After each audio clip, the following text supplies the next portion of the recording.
Selamat petang pelajar. Pada video ni kita akan lihat bab 9 iaitu pemanasan global.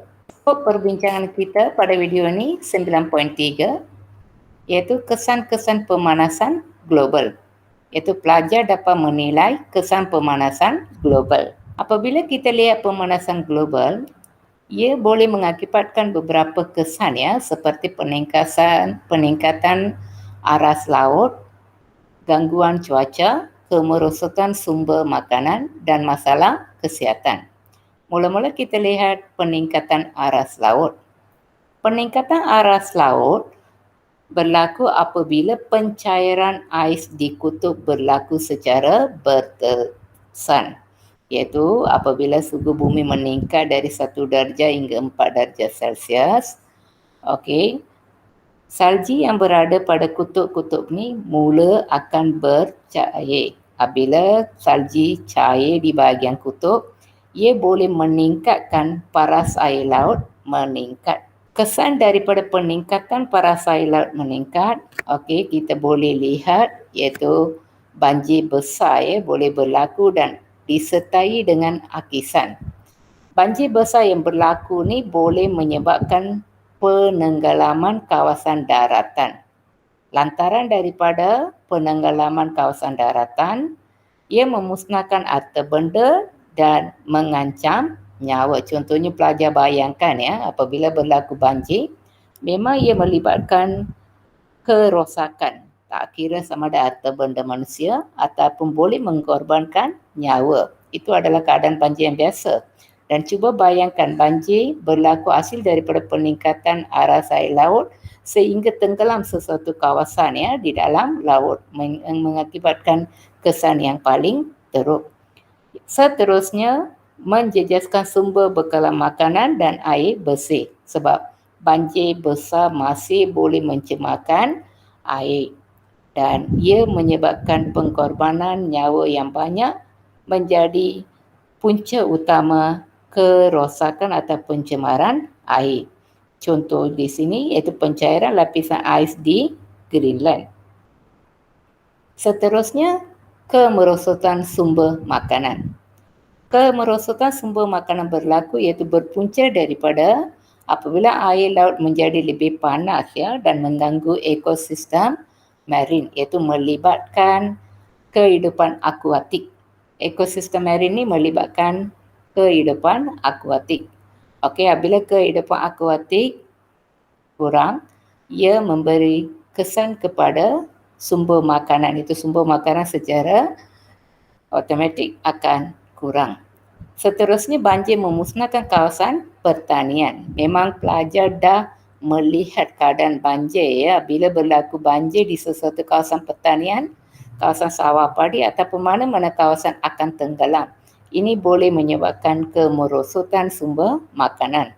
Bukan saja itu, dari segi kepanasan ya, iaitu suhu bumi meningkat juga boleh menyebabkan tanah menjadi tandus, iaitu tanah menjadi tidak subur ya, iaitu tidak sesuai untuk aktiviti pertanian.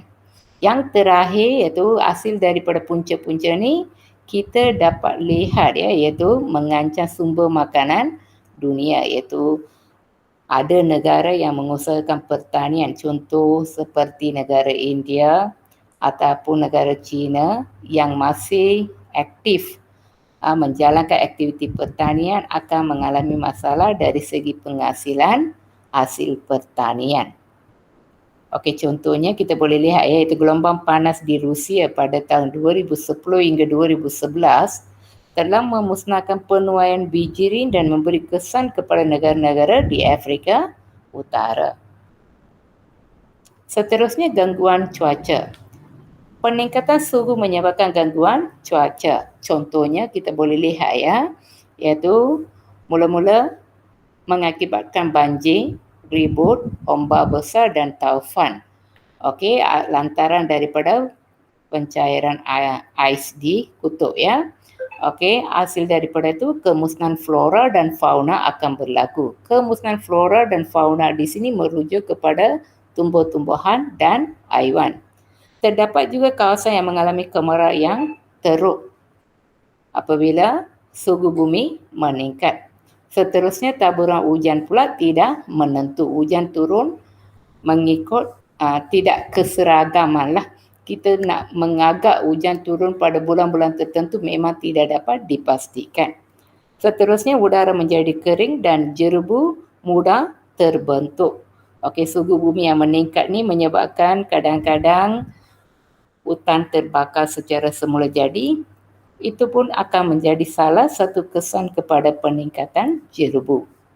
Contoh di sini ya, pelajar dapat lihat kejadian banjir besar yang terburuk di Pakistan ya, yang menjejaskan kira-kira 20 juta penduduk pada tahun 2010. Yang terakhir adalah masalah kesihatan. Iaitu apabila kita lihat masalah kesihatan, suhu bumi yang meningkat ni, iaitu pemanasan global yang meningkat ni, menyebabkan kehilangan nyawa.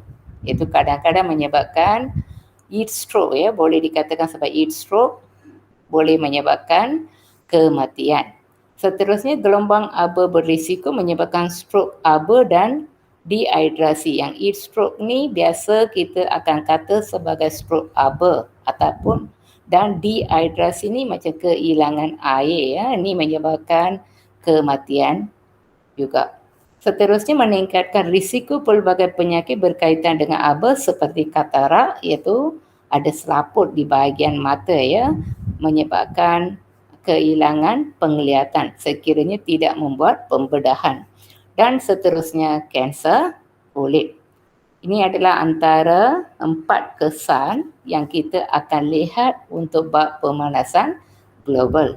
Sekian, terima kasih pelajar.